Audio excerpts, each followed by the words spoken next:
ମୁଁ ଜଗତସିଂହପୁର ଜିଲ୍ଲା 1993 ମସିହା ଏପ୍ରିଲ ମାସ 3 ତାରିଖ ଦିନ ମୁଁ ଅବିଭକ୍ତ କଟକ ଜିଲ୍ଲାରୁ ଅଲଗା ହୋଇ ସ୍ୱତନ୍ତ୍ର ଜିଲ୍ଲାର ମାନ୍ୟତା ପାଇଲି।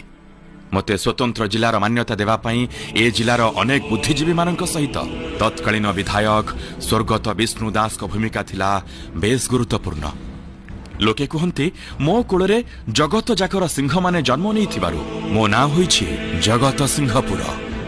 ମୋ ଦେହରେ ମା ସାରଳା ଓ ପ୍ରଭୁ ଗୋରେଖନାଥ ବିରାଜମାନ କରି ମୋତେ କରିଛନ୍ତି ପୂତ ପବିତ୍ର।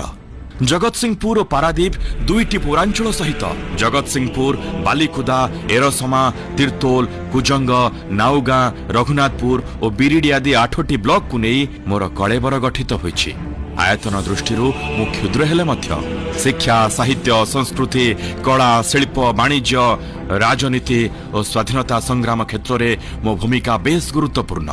ଆଦିକବି ସାରଳା ଦାସ ଓ ପଞ୍ଚସଖା ଯୁଗର ସିଦ୍ଧ ସାଧକ ଯଶବନ୍ତ ଦାସଙ୍କଠାରୁ ଆରମ୍ଭ କରି ଜାତୀୟ କବି ବୀର କିଶୋର, ବିଭୂତି ପଟ୍ଟନାୟକ, ଭାଗୀରଥୀ ଦାସ ଓ ପ୍ରତିଭା ରାୟଙ୍କ ପରି କବି ଓ ସାହିତ୍ୟିକମାନେ ମୋରି କୋଳରେ ଜନ୍ମଗ୍ରହଣ କରି ଓଡ଼ିଆ ଭାଷା ସାହିତ୍ୟକୁ କରିଛନ୍ତି ରୁଧିମନ୍ତ।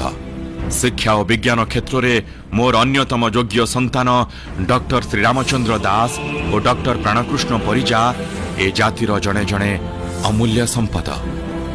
ସ୍ୱାଧୀନତା କ୍ଷେତ୍ରରେ ମୋର ଭୂମିକା ମଧ୍ୟ ବେଶ୍ ଗୁରୁତ୍ୱପୂର୍ଣ୍ଣ।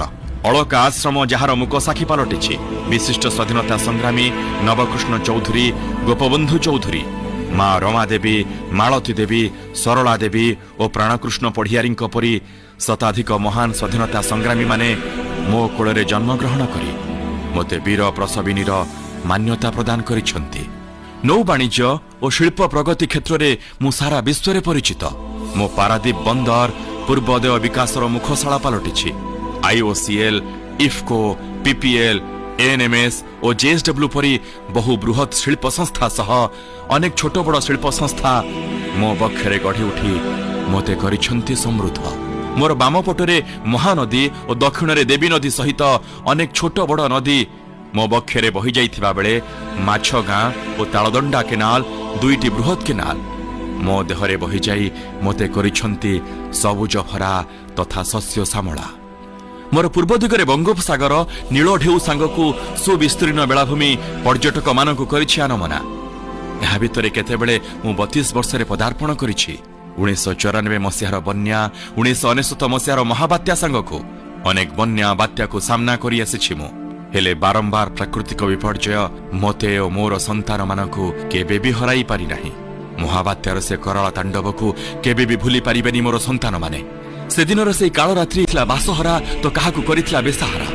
ହେଲେ ସେହି ପ୍ରଳୟ ଭିତରୁ ପୁଣି ମୋ ସନ୍ତାନମାନେ ମୁଣ୍ଡ ଟେକି ଉଠିବାରେ ସକ୍ଷମ ହେବା ସହିତ ପ୍ରାକୃତିକ ବିପର୍ଯ୍ୟୟକୁ ମୁକାବିଲା କରିବା କ୍ଷେତ୍ରରେ ଦକ୍ଷତା ହାସଲ ମଧ୍ୟ କରିଛନ୍ତି।